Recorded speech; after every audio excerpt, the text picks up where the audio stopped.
Welcome to This Week in Location-Based Marketing. On today's show, Banjo innovates on innovation. Niantic Labs turns the world into an augmented reality game. Plus, product launches by TomTom, Spindle, and Glyder. Our funding and M&A news, the resource of the week, and a flashback from the archives with Damien Patton, CEO of Banjo.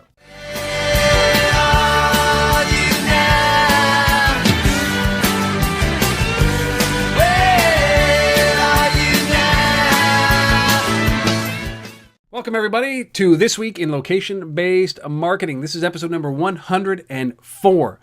And for those of you that can do math, that means that this is actually our second anniversary episode. 52 plus 52 is 104. In fact, it was Asif that had to bring that to my attention. Not so strong in math.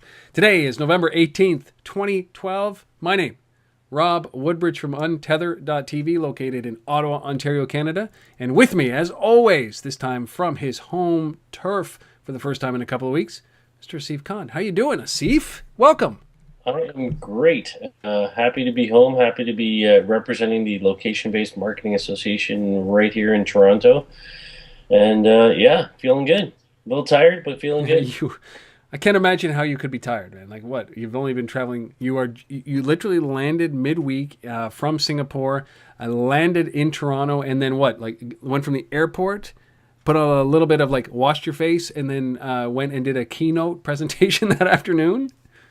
Yeah, I did, and yeah, and it, pulled it off on pure adrenaline, and then crashed. So yeah. And you've been sleeping since. Something like that. Yeah. I love it. Well, for those of you who are out there, you understand why you come here. You've been here before. This is the show. And if you haven't, we really welcome you guys. And hopefully you're arriving from gpsbusinessnews.com and our good friends at streetfightmag.com. Two very important partners to us to increase the awareness of the episodes that we have produced and are producing. So we thank them for syndicating our content. And if this is your first time here through those guys or not, we thank you for being here. And this is that show you come to rely on to take a look at what happened last week, some of the most amazing stories in the location-based marketing world. We covered 5 great stories. We cover a great, we have a guest who comes on for an interview every episode. And then we also have some M&A and funding activity and a great resource of the week. And that all happens in about 50 minutes an episode, give or take. And it's always full of wit and banter.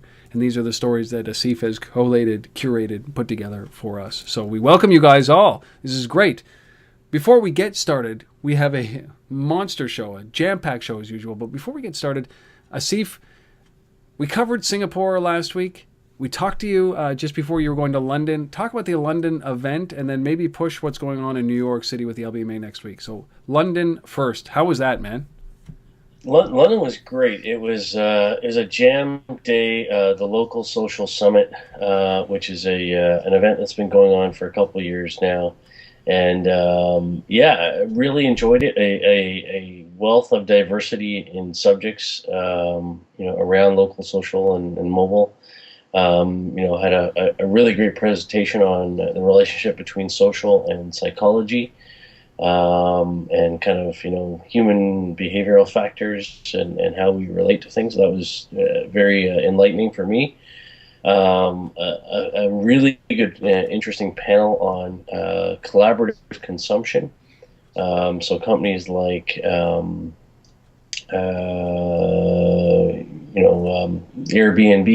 and, I forgot the name of the company now that was doing house swapping and, the Zarleys of the world and things like that. Get around, guys. Get around. A lot of interesting discussion about sort of, the economy of sharing goods and collaborative consumption. So that was kind of cool. And Peerby was on that panel as well from Amsterdam, one of our members. So a really good discussion around that because I think there's not enough going on around that yet, at least in terms of lots of startups, but very little on the event and panel side of things. So that was cool.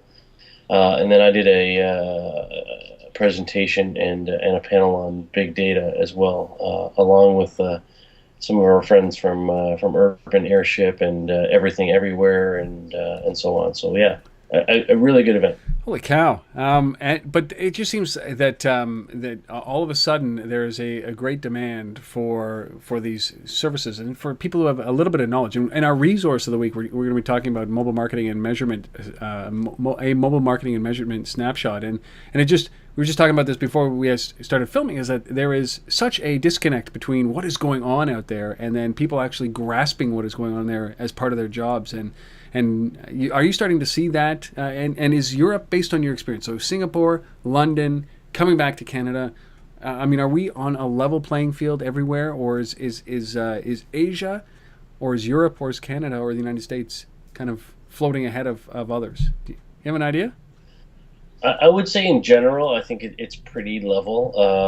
With the exception of in certain Asian markets, especially Singapore, things like NFC technology are a little further ahead from a deployment perspective, and mostly because the governments, like the Singapore government, for example, is forcing the use of that technology onto public transit systems and things like that. So it's ahead in that respect. Around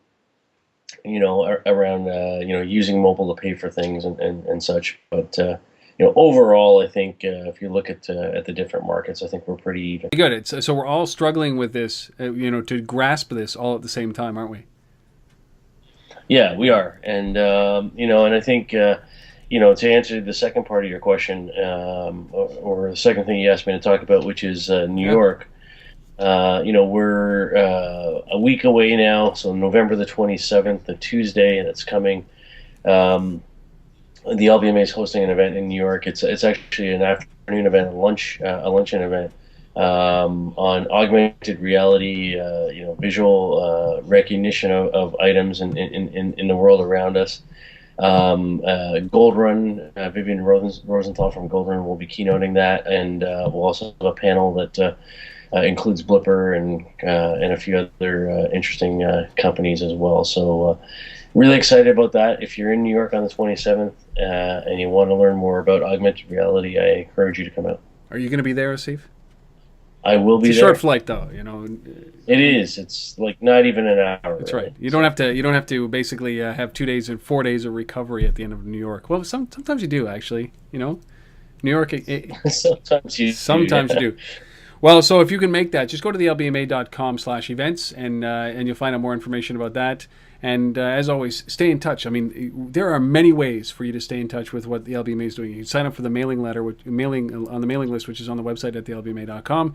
You can sign up for the RSS feed or the iTunes feed. This is available in audio and video feeds through iTunes. You can check out thelbma.com for the podcast. You can check out UNTETHER.tv for the podcast. We are just you can follow at the LBMA or at Asif Khan or at Rob Woodbridge or at Untether. There are so many ways for you to stay in touch with us. There's no excuse. There's just no excuse. So what do you say? What do you say we jump into the show? This is a jam-packed show. We got some great announcements, some new product releases from our good friend Damien Patton at Banjo. God, I love these guys. Damien is a stellar human being, stellar man, great CEO, great visionary. We've also got really cool augmented reality game, which is going to blow your mind. We've got some great location news around TomTom and a new platform that they've developed.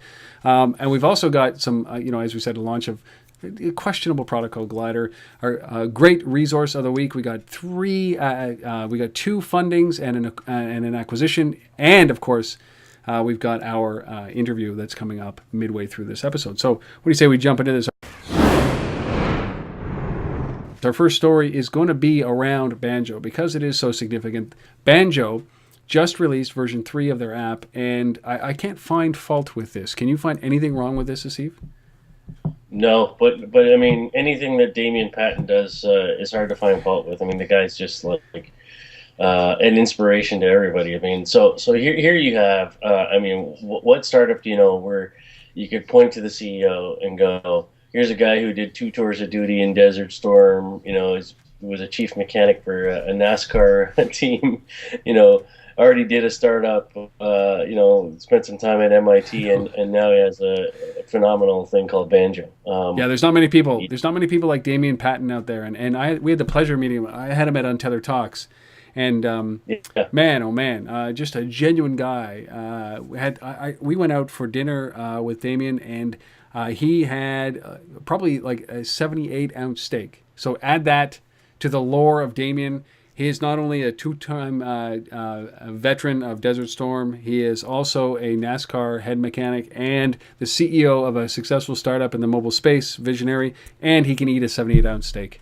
All of it. So let's talk. Talent. Man is talent. All right, let's talk about Banjo here. All right.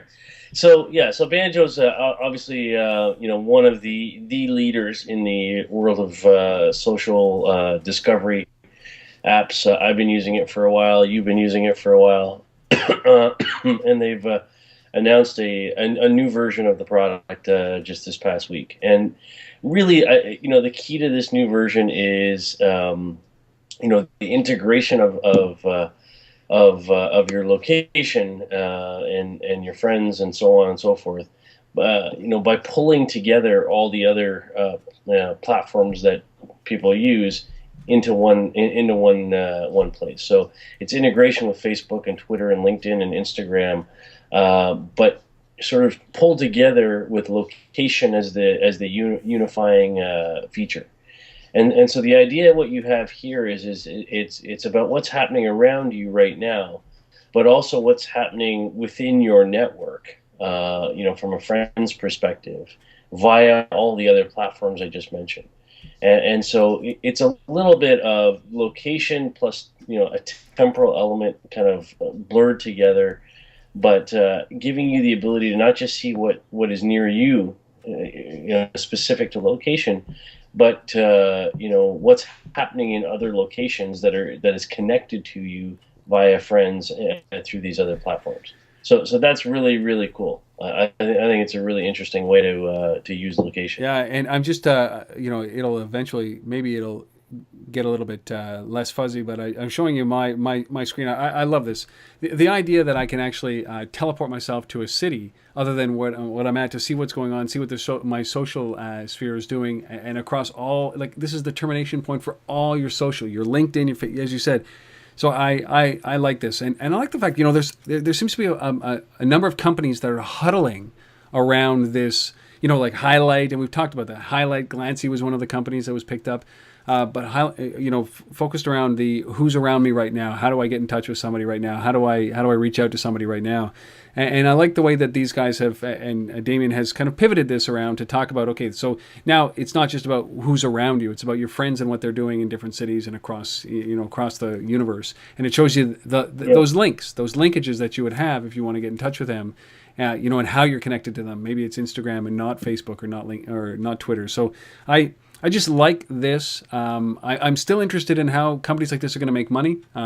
But these guys have 3 million users around the world. It's a growing platform, iOS and Android. And I implore you, go to Banjo, BAN.jo, and take a look at this. If you haven't already, if you're in the space, you should be looking at these companies. This shouldn't be a surprise to you because we've talked about Damien a bunch of times here. So I like this. Banjo, really just changing the game all of a sudden. Again, God love them.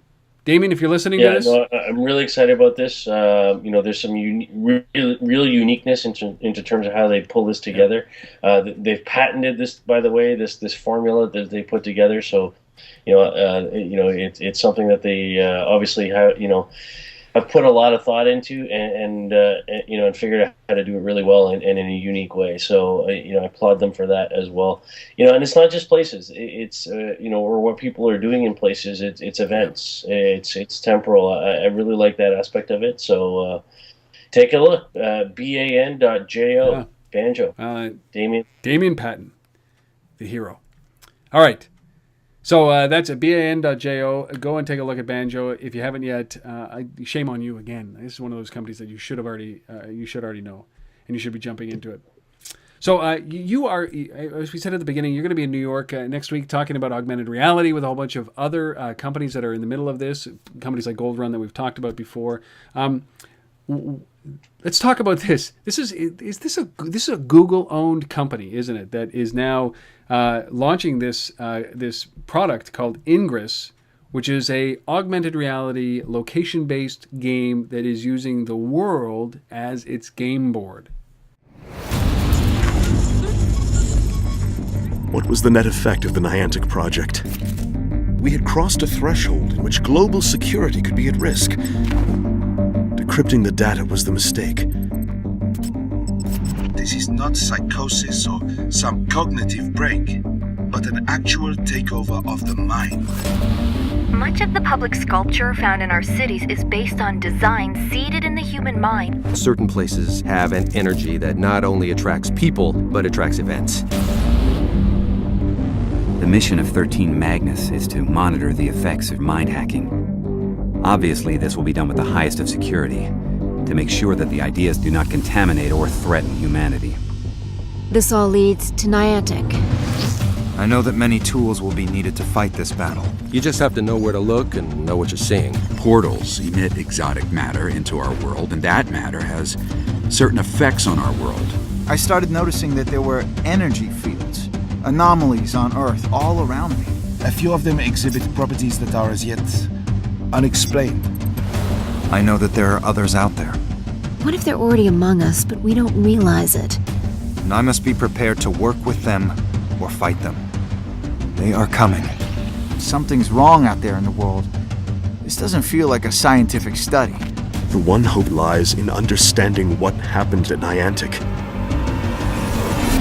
Not all mysteries are solvable, but the joy comes in the pursuit.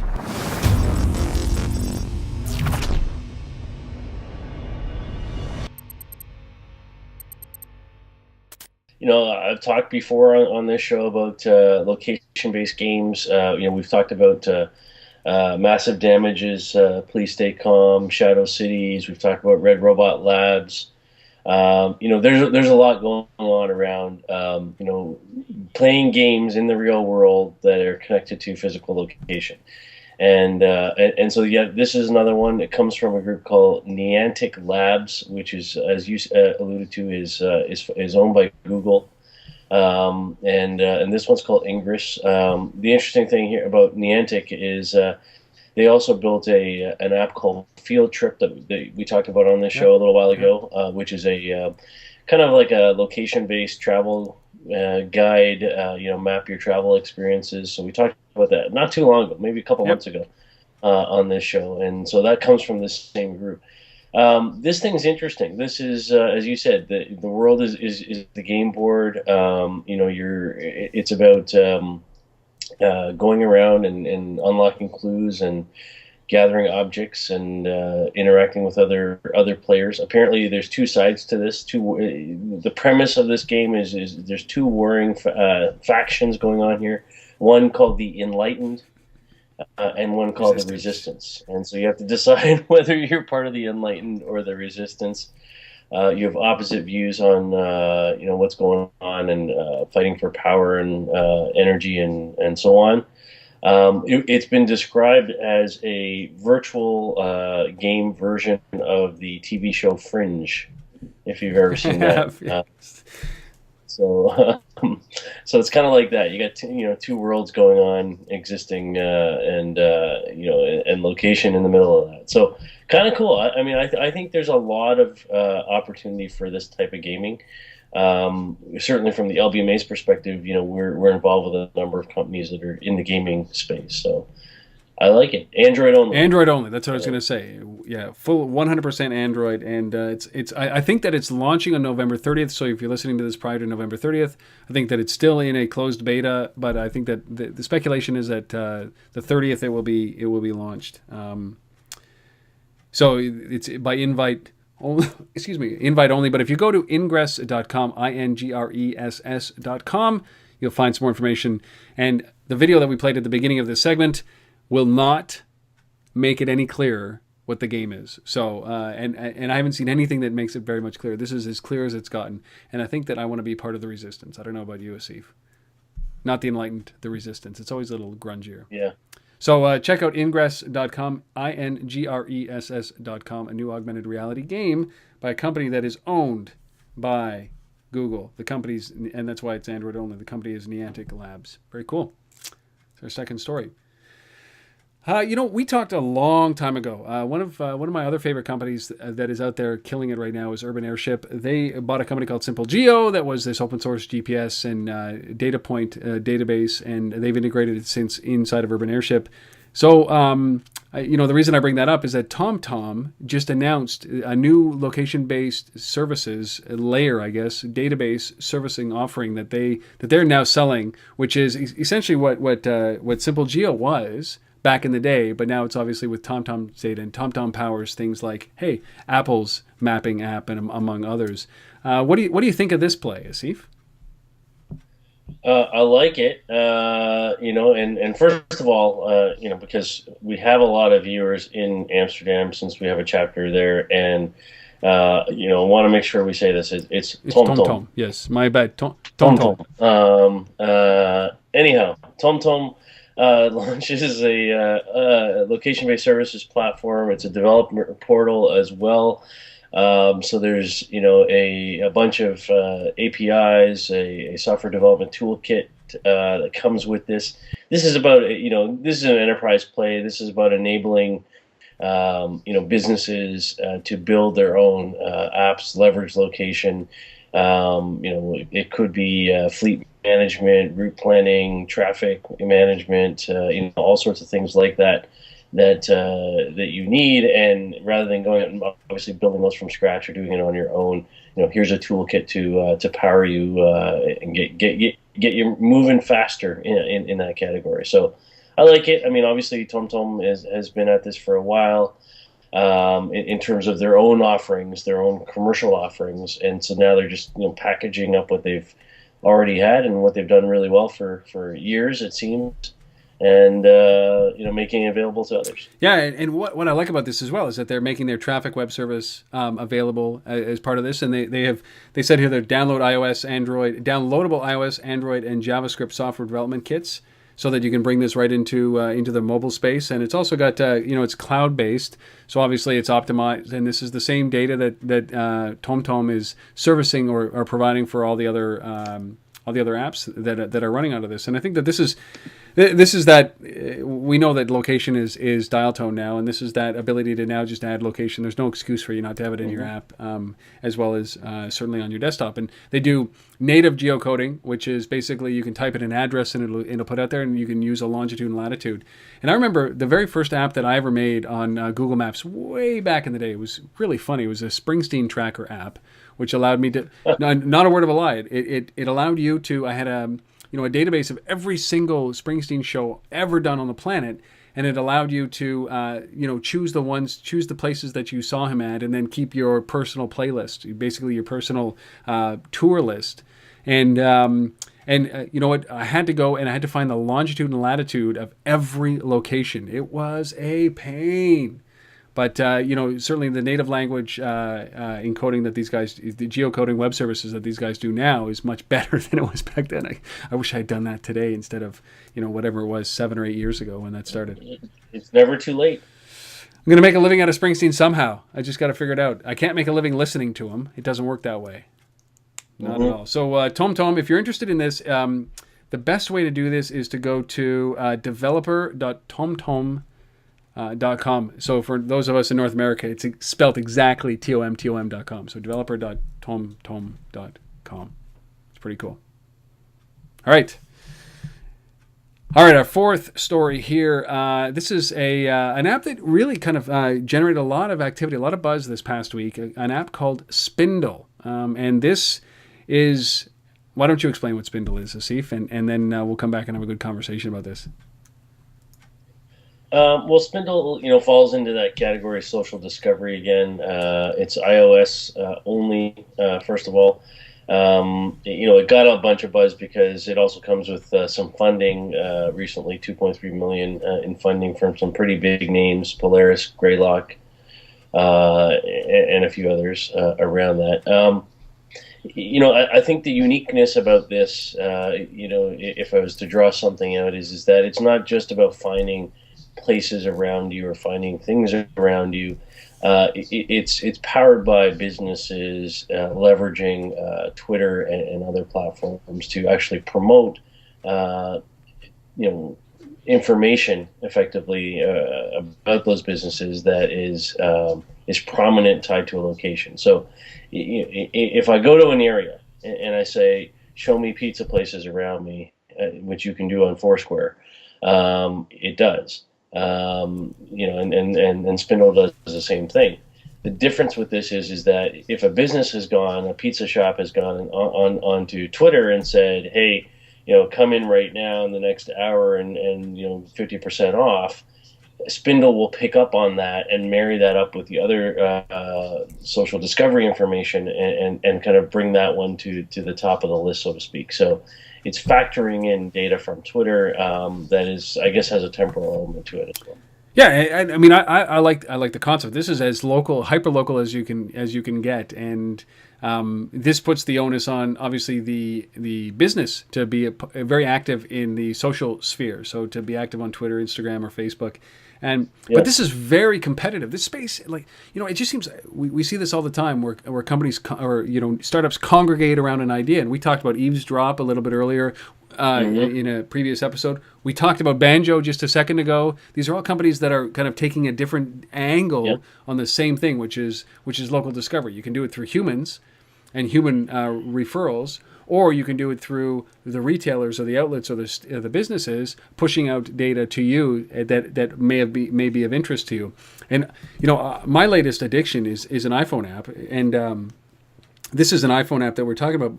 But my latest addiction is a company called Prismatic, or is an app called Prismatic, which is a news app. And I see that there's got to be a mix here because I've got too many apps going on, and we all know that. But Prismatic, if these guys at Spindle took the same approach, which was, look, I'm going to examine my social sphere. So all your Twitter posts, the people you follow, your Facebook posts, your LinkedIn posts, your Instagram posts, and then gave you a list of keywords that are appropriate to you, that you seem to follow and you seem to tag and you seem to read a lot of stories or retweet or do those kind of things, and then build a curated list of things that are interest to me locally, that when that pops up from a retailer, it sends it out to me. I think that there's a good mix of what Prismatic is doing and what Spindle is doing or what Eavesdrop is doing or even what Banjo is doing, but I think that we're still missing like that one little piece that really makes these things thrive. And I know that it's evolution that we're doing here. We got the idea, but I think there's one little piece that we're missing. So if you guys are out there and you have that piece, if you think you do, let us know, please. God, let us know. So, but this is a neat thing. Caveat: it's only available in San Francisco and Boston. I like that approach of launching an application around critical mass, and until you have critical mass, it doesn't make a lot of sense. And especially if you're up in Canada, how many times have we logged onto an app and found nothing, right? So, But yeah, Spindle. This is garnering a lot of play. Obviously, they raised $2.3 million. But if you're interested, go to Spindle.com. And if you are that missing link, man, please do yourself a favor and reach out to us, and do us a favor so that we can put this to rest. What do you say? Spindle. Spindle.com. All right. Spindle.com. All right, our last story here, kind of like, as my kids who watch Scooby-Doo, it's like, humph, humph. That's my best Scooby-Doo. It's terrible, I know. That's why I'm doing this. Company called Glyder at Glyder.co, Glyder.co. What is it, Asif? Well, supposedly it is a CRM of sorts, I'll call it, for small businesses to create email campaigns and push out deals and do a bunch of stuff, all from your iPhone via a bunch of templates. So apparently the premise of Glyder is small business owners are really busy. And when the end of the day comes and they're on their way home, they really don't have a lot of time, and they just can't wait till they get home to get back to work after dinner or the next morning. So they have to push out an email campaign or a deal via a template on their iPhone while they're maybe on the train on the way home.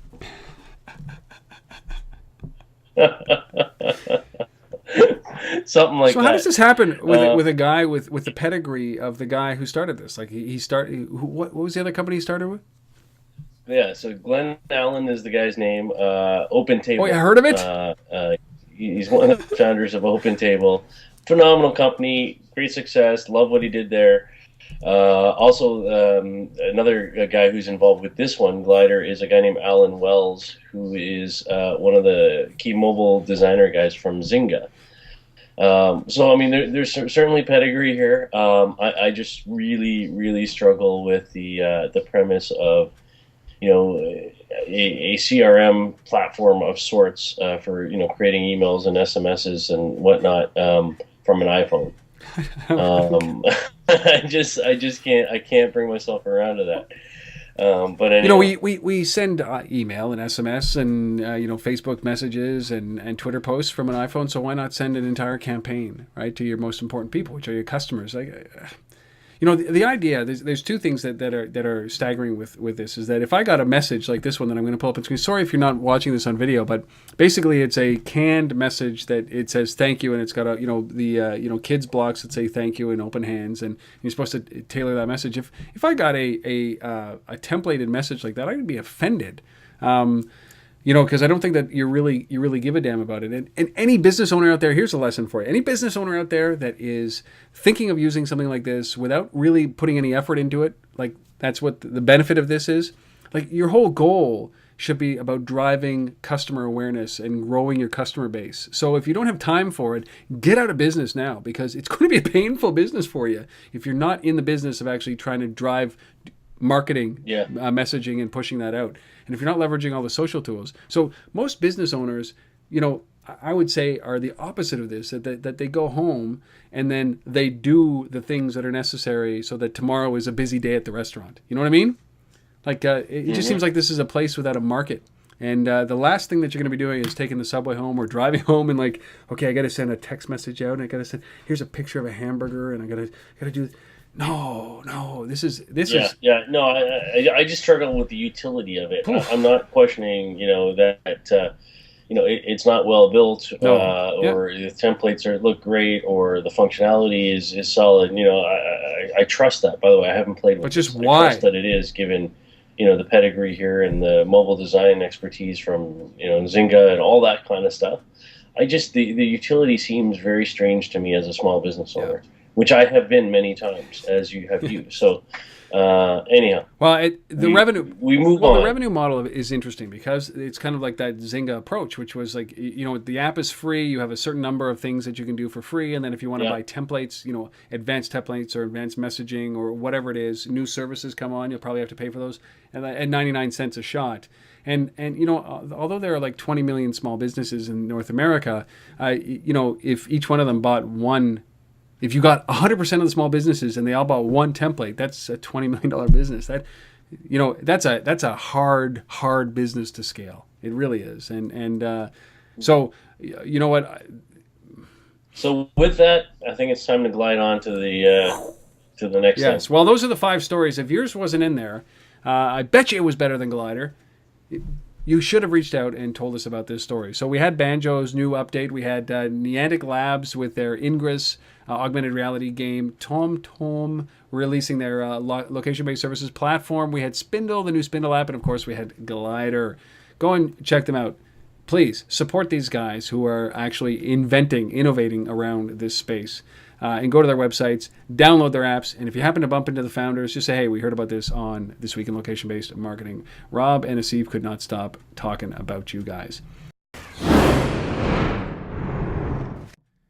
It's time for our feature and our spotlight. This time we're going to go back into the vaults, Asif. We're going to pull up, Damien Patton's keynote from UNTETHER.talks. I've taken a couple of clips from UNTETHER.talks, put them together, give us a little glimpse of what he was thinking and the thought process that went into Banjo 3.0. So this is really cool. This is from the summer, so this is 6 months ago from this episode. So you can understand what he was thinking, and the outcome was basically Banjo 3.0. So here is Damien. So first of all, this is called the Holy Grail of relationships, and really it's about location and why I think location is the holy grail of social and mobile. And so first, before we get there, we got to talk about our current social networks and the state of social networks. There's so many of them, and they're becoming fragmented. Many of you right now are probably on your laptops and you're tweeting. Many of you are on Facebook right now. Some of you took photos on Instagram this morning. But your friends are on other networks as well. And I'm sure you've realized that as you've gone out and you've talked to your friends, you're realizing that what is this new social network you're on? And what is this you're finding this restaurant on called Yelp, etc. And the point is that when you go and now you look at your Twitter feed or you look at Facebook, there's just so much content. It's almost overstimulation. And so we have now become to the point where we scan through things and we don't read through things. And then we miss out on a lot of important things. And so location helps bring this all together. And location makes social networking more relevant. Why? So today you're here at UNTETHER.talks, and the hashtag is, I believe, is UTalks. But how many of you, when you go to other conferences, you realize there's 5 different hashtags, 10 different hashtags. You don't even use a hashtag. So the people at the conference, therefore, are not able to actually see or discover you or to meet up with you or to see your content because they don't know where it's taking place. I just saw this weekend that a CNN reporter was saying that they couldn't even figure out the right hashtags at a conference and they just needed something to see nearby because it's very fragmented. Going back to this reporter this weekend, he was saying how, I just want to see who's nearby at this conference. I believe it was in San Diego, across all the different social networks. I want who in here is relevant to me right now. So with that location, we have to talk about how do we get this information? Because if our social networks are becoming overstimulating, there's just too much content, then how are we going to get it? So today we think about search, but in my opinion, search is dying. Search as we know it is a foregone conclusion, and in the next several years, it's going to be used way less than it is today. I believe this morning they talked about a new type of search coming out called Find Search. You're going to be able to talk to your phone, much like you talk to Siri now to get an answer, but you're going to be able to ask it any question you want. It's going to give you relevant information. At the same point, what we call pull search, that's when you go to Google right now and you pull a word, you say, hey, I want to get something, and you pull it out. Now you're going to get what they call push search. Push search is now based on location, wherever you're at. So you're here in Toronto today. Something that's relevant to you. Perhaps it's an event, like a concert. Perhaps it's friends that are nearby on different social networks. Perhaps it's something that you're into, some kind of activity that's taking place that you would have otherwise missed out on. But because your mobile phone, like this thing here, it's really smart, right? And you use social networks. So why can't this thing just push and tell me when something relevant is nearby so I don't miss out? Why can't this thing cure disappointment? And so we're going to see over the next several years that this new type of search, this find search as well as push search, really start to take shape and become very important. For example, it doesn't have to be, when you think of location, it doesn't have to be that we're all sitting in this room together. It doesn't have to be that something is actually nearby and next to us here in Toronto. What about the Olympics this year in August, where many of us are not going to be? I think they said there's about 1 million people that'll fly in for the Olympics. But what about the millions around the world that want to take part and see what's going on in the Olympics? How can you be in that location at each one of those events in real time, kind of have a superpower, if you will, to be there and experience all the different kinds of photos that are being shared and all the different kinds of social media, but know that it's actually taking place there? And to me, this is the greatest opportunity for advertising in location as well as social and mobile. It's not about an ad popping up, because once again, people are going to get burned out, and developers, those of you that are in the room, you know that if your users are leaving you because you're just popping up ads, that you're going to take the ads out. It's also not going to be effective for the advertisers, for the brands that are in here to continue to overstimulate users. They will no longer pay attention, and again, it'll be like Google ad blindness.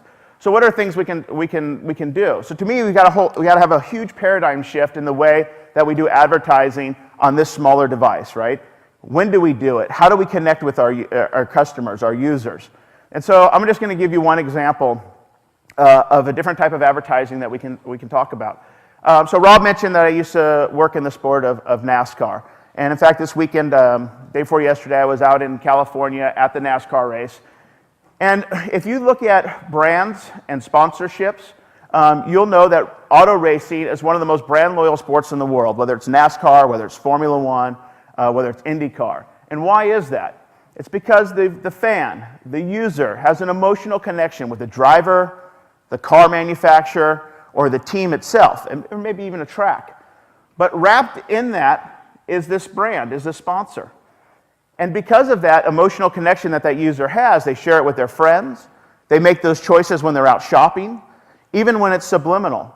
And so in my opinion, you can do the same type of thing on mobile. You can connect with people on an emotional level right? When something important is nearby, or, for example, something is happening like the Olympics, you can wrap that in a brand in a way that has an emotional connection with the user. And so I often think, I won't mention the credit card companies, but certain credit card companies are really big in the Olympics, really big in other sporting events. How can they bring you these moments through your mobile device without actually flashing you an advertisement saying, sign up for our new card for 5% interest rate? But again, the connection that you have as a user when you brought this moment that was special to you was brought to you by this advertiser in a way that doesn't feel spammy, it doesn't feel invasive. And again, it's kind of like having that same connection like auto racing has with their users. Well, that was Damien Patton, the founder and CEO of Banjo from UNTETHER.talks. You can see his thinking. I love that. You can see his thinking, Asif. What he was trying to get to put out there was basically version 3.0. He's formulating what version 3.0 of Banjo was. If you're interested, go to banjo, ban.jo, or you can just hit up iTunes or Google Play and download the application. Let us know what you think about it. Reach out, untether@gmail.com or asif@thelbma.com. It is time for our funding and M&A activity. 2 fundings this week, highlighted here, and 1 acquisition. We're going to start with a company that I really have a deep appreciation for. It was one of my very first interviews on Untether.tv, and the company is called DoubleDutch. They raised $4 million, and they have like a wad of cash already in the bank. They've said that they can't spend fast enough. It's pretty amazing. What a great challenge to have. Yeah, I mean, this is a company I really like, actually. I've met Lawrence Coburn a couple of times at various events. We've spoken at events together in the past. And DoubleDutch is an interesting company because what you really have is a company that's focused on the enterprise side of building apps for business application, not the B2C piece, but the B2B piece. And location has always been central to them in terms of what they're doing. So they've got $4 million more dollars in the bank to continue to grow. This round is coming from Floodgate Fund, Late Bank, and Bullpen Capital. They had already, as you alluded to, $3 million in the past. So they got some good cash there. They've got a mobile CRM platform called Hive, which is iOS and Android that they've built.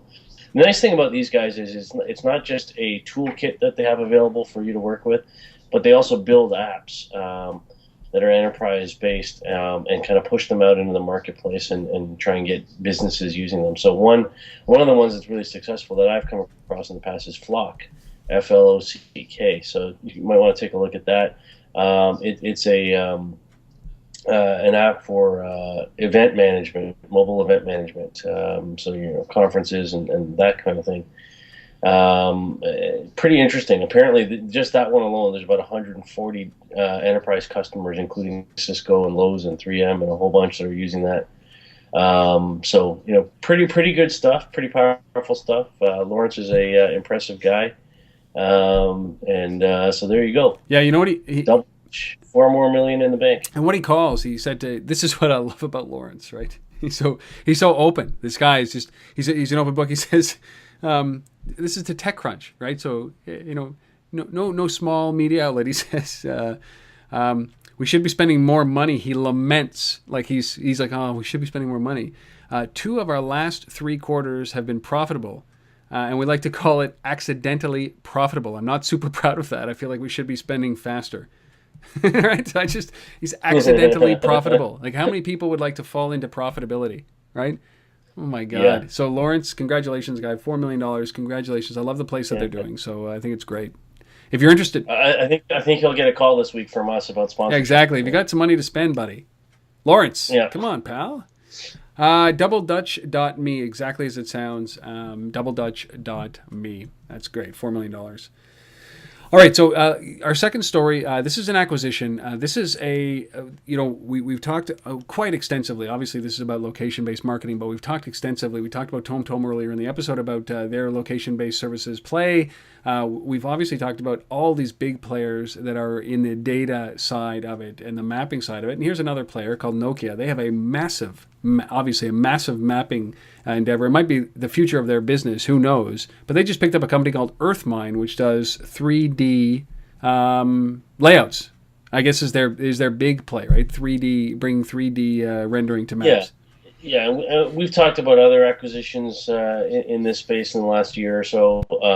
3D is the next big thing right now in mapping. Everybody's buying up companies in this space. Apple's been at it, Google's been at it, Amazon, and here we go with Nokia. And even just as I think as little as 3 weeks ago, we were talking about Nokia licensing their maps to Oracle and a few others. So, I mean, I think Nokia's future, honestly, is in mapping. I mean, they're one of the strongest players out there today, with the one of the most robust sets of data around mapping, and so Earthmine is just going to help them maintain a leadership position in that space. Give them a leg up on the 3D side. The other side story around Nokia is this week as well. Related to this, they've rebranded their whole location services unit, and it's called Here now. So HERE. So there you go. Yeah, and I've just got it pulled up right now on the screen. For those, again, who are not watching it, you're missing quite the show. It's I tried to find something in my city of Ottawa, but they didn't have anything in 3D. So I'm just showing you a 3D map of the CN Tower and Rogers Centre. Home of what could be like the World Series champion Blue Jays, the way they're spending money, right? Oh, yeah. Look at that. Hey, finally, like there's a little bit of something good on the sports side to look forward to in Toronto. I mean, the Jays are looking strong with these acquisitions. Toronto Argos looks like, they're in the Grey Cup next Sunday. So, hey. Yeah, and the Leafs aren't playing, so nobody's angry. Exactly. So there's our sports update for you. The Blue Jays acquiring the entire Florida Marlins team and some guy that used to be a really prolific hitter and was caught with performance-enhancing drugs. But as you can see, these maps are beautiful. Like I've just pulled up right up to the Rogers Centre like that. And if you're not watching the show, why not? Come on. And certainly Nokia owns a massive piece in the mapping space, and certainly I think that there'll be many more licensing deals going forward. Who knows? This could be their pivot. So they acquire Earthmine. I don't know if there was any numbers on this that I saw. I didn't see any. No. No. But I mean, there's Nokia is really focusing on mapping. And by the way, the mapping side of Nokia, for those who don't know the history and think it's just a phone company, comes from an acquisition that they did in 2008. Small company. Of Navtech. Yeah, small company. That was a huge acquisition. They bought Navtech for over $8 billion at the time. And it's really paying off in a large way. You know what's amazing about that is that they did that in 2008, right? So here's a company that was repositioning itself in 2008, long before really. A year after the iPhone really came out, long before location really played into this space. Location in 2008, if you remember, would cost you $400 and a GPS, or $5,000 for an embedded system in your dashboard, right? That wasn't that long ago. And here Nokia was buying up Navtech, and probably thinking, hey, we're going to own the car market with these big devices for $400. And then look what happened. But so Nokia acquires Earthmine. If you're interested in Earthmine, you can go to just Earthmine, mine.com. And if you're interested, obviously, in Here, their mapping service, just go to here.net, HERE.net. Pretty slick. It's pretty nice. And they've already got some integration with their 3D mapping. It's pretty cool. Is it enough to get rid of Google Maps? I don't know yet. Oh, so interesting, man. I love this. All right, our last story. It's a funding story, and this is another taxi company called Click a Taxi, closing $1.5 million. This is a company. Where are these guys located? In Europe, obviously. Yes. They are located. I want to say Copenhagen. Sweden. No, yeah, Denmark. Denmark. Okay. Yeah.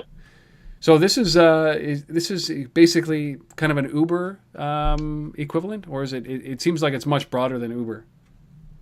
Yeah, I think it's much broader. It's sort of general taxi, not just sort of limo services, high-end limo services. But location based here. So $1.5 million coming in here.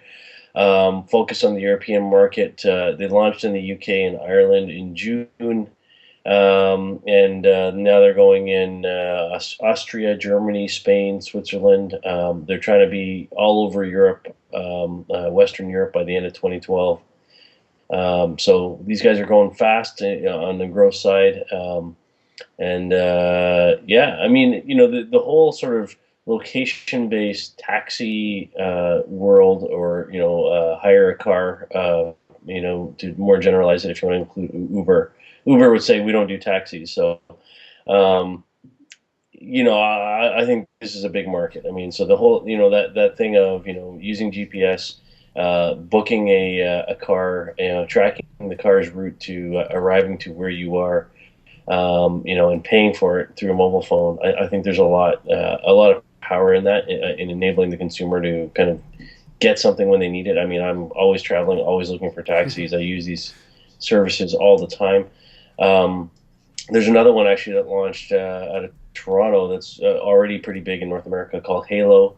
That launched just a couple months ago as well. So there's plenty of these out there. So I have no reason to think this won't grow either. No, and I wonder if Europe is a good place for this, because it seems like when Uber goes into a city, or any of these companies try to change, or it's not even dethrone, but modify this archaic taxi industry. Like, look what happened to Uber. They went into New York, they got popular in New York, and then what happened? They got kicked out of New York, right? Because of unions and the fact that to operate a yellow cab in New York, I think the licensing starts at $400,000. You have to come up with a token. You have to buy a token, and it's escalated increasingly. So for Uber to come in there and dominate the way they are, I mean, it's totally disruptive to that entire system where the city makes a crap load of cash as a result of that. Thrown out of New York City. So I wonder if Europe is the right place to do this. Maybe they aren't as unionized. Maybe they aren't as structured. And I don't mean that in a bad way. I think that this maybe is the right place for they're ripe for disruption. Yeah, I think so. I mean, I think it's less unionized to begin with. I don't think there's as much control in a lot of these cities by one particular taxi company or things like that, as is the case in New York. So certainly my experience being in a lot of these cities, I think there's certainly room for this. From the consumer's perspective, there's huge need, without question. Whether there's hurdles, on the other side in terms of the supply side of cabs and whatnot, and the control of that as a business.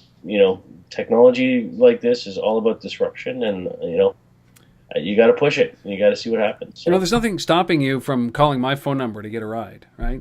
And that's basically what mobile is doing for the taxi industry, is that, they're deregulating this, and it's good and it's bad, right? Because you need some kind of accountability on the dispatching and everything like that. So if you call me, I pick you up, you pay for me. And if you leave something of value in my car, well, you're kind of screwed, because I'm going to go and spend it, right? So, you know what I'm saying is that, so there's a balance here that needs to be met.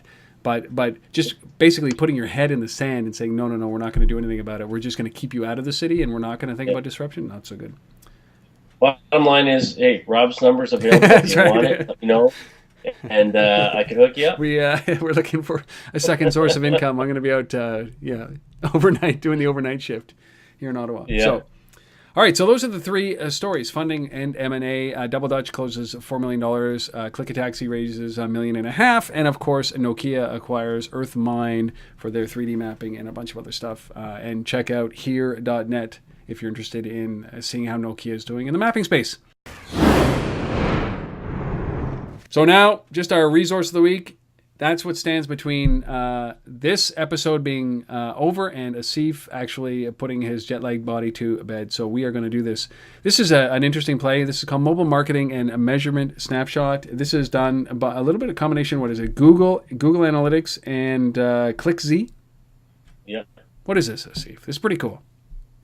It is kind of interesting. So, I mean, obviously mobile is hot. There's a lot going on mobile, and the need for analytics around that is continuously growing as businesses, do more and more mobile campaigns. So Google, Google Analytics obviously has been out there for a while, and is used by everybody.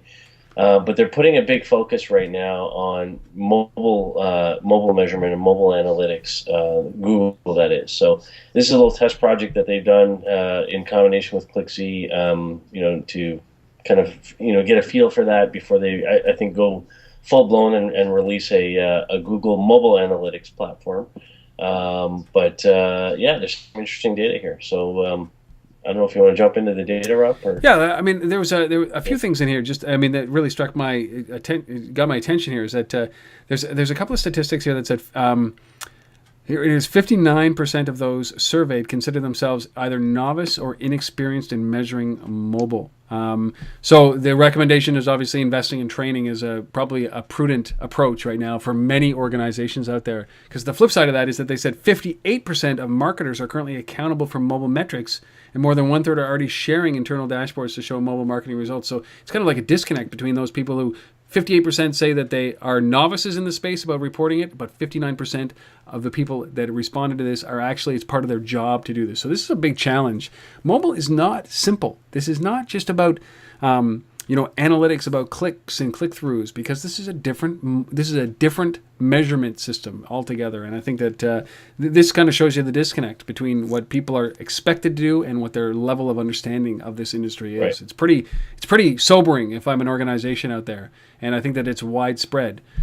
And the other side of it was interesting for me was the amount of people that were about to spend a whole lot of money in mobile websites. Like they said, 60% are getting into mobile websites. 68% are marketers plan to increase technology and ad investments in mobile. 32% are in talent.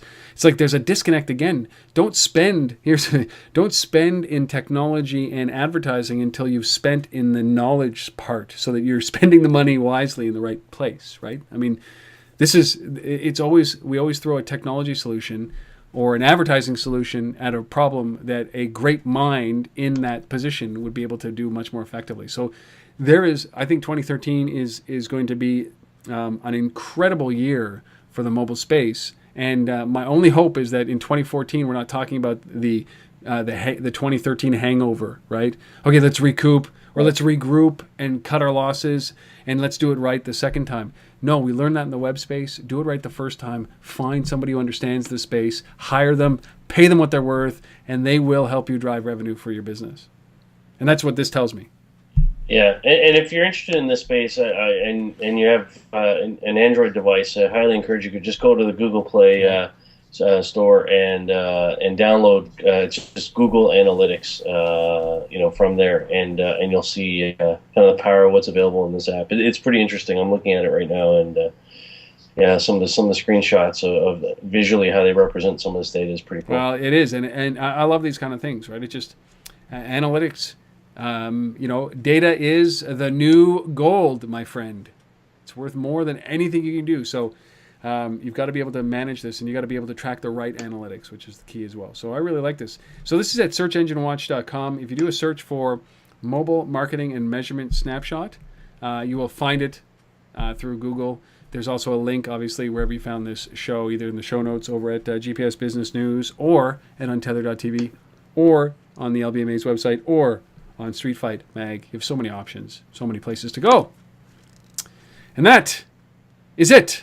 Asif, for episode number 104. That's it. Two years. 2 years. We're done. 104 consecutive. Like, that's the thing that people don't understand. That's consecutive episodes.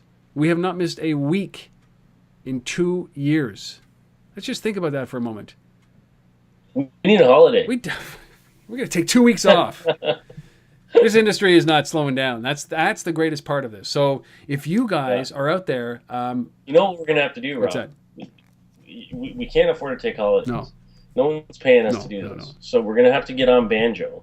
We're going to have to visualize a holiday somewhere else that we're connected to. I've already done that. I've already done that. I would show you. Yeah, I jumped into LA. Yeah, I've spent some time. Basically, I have been everywhere that I want to go. And unfortunately, I know nobody in these places that I want to go that will house me. So, yes, no vacation. Well, look, you know what? We bring these news because all this news because it's important to your business. It's now up to you to take this stuff that we have talked about. Don't mimic it. Don't copy it. Go and apply it to your business. Have an understanding of what's going on out there. These resources are available. There's tons of news and information out there. Great resources, as we said, Street Fight Mag, GPS Business News, the LBMA.com, Untethered.tv. These are just 4 of a huge number. If you have a resource out there, please reach out. Let us know. Asif at thelbma.com, or you can reach out to Rob at Untethered.tv. Please. And we will include this resource because that's what we aspire to do, is spread the word of this great, great, great industry that we all love so dearly. So, that's it for episode number 104. Unless you've got anything else to add other than it's time to go to bed. It is. It really is. It is. It really is. I want to bring one last thing, because it's the last piece here. If you missed the Economist October 27th issue, there is an insert that they do, a technology insert called A Sense of Place, and it is a special report on technology and geography. Highly recommended. It is basically 30 pages of deep dive into the location-based world, the location world. There's pieces of it on location-based marketing and location-based sales. Very cool that The Economist is pushing into this space. If you haven't picked it up, it's right here. I'm pretty sure you can buy the episode or the issue on whatever tablet you are using, or just order it from theeconomist.com. But amazing. Mainstream, buddy. Mainstream. We were there 2 years ago. Congratulations on doing this consecutively, Asif, for 104 episodes. Same to you, Rob. Everybody, we'll see you next week for episode number 105, without fail. And we'll hopefully let Asif get some sleep. We'll see you next week on This Week in Location-Based Marketing.